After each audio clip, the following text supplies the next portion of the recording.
একটা ছেলে প্রতিদিন একই জায়গায় দাঁড়িয়ে থাকতো। তার বিশ্বাস ছিল একদিন কেউ এসে তাকে একটা বড় সুযোগ দেবে। কেউ তার হাত ধরে বলবে, চলো এবার তোমার জীবন বদলে দিই। দিন গেল, মাস গেল, বছরও চলে গেল, কিন্তু কেউ এলো না। একদিন সে আয়নার সামনে দাঁড়িয়ে নিজেকেই একটা প্রশ্ন করলো, যদি কেউ নাই আসে তাহলে? সেই দিনই তার জীবনের সবচেয়ে বড় পরিবর্তন শুরু হলো। কারণ সে বুঝে গেল জীবনের সবচেয়ে শক্তিশালী মানুষ সে নয় যার পাশে অনেক মানুষ আছে।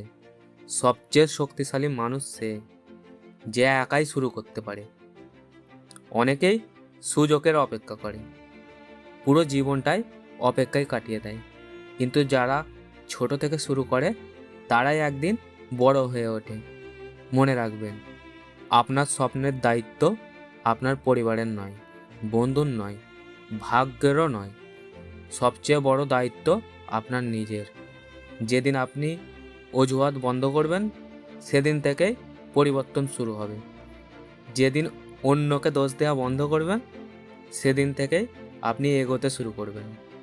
আর যেদিন বুঝবেন আমার জীবন বদলানোর জন্য আমাকেই উঠতে হবে, সেই দিন আর আপনাকে কেউ থামাতে পারবে না। কারণ জীবনের সবচেয়ে বড় শক্তি বাইরে নয়, আপনার নিজের সিদ্ধান্তের ভেতরেই লুকিয়ে আছে।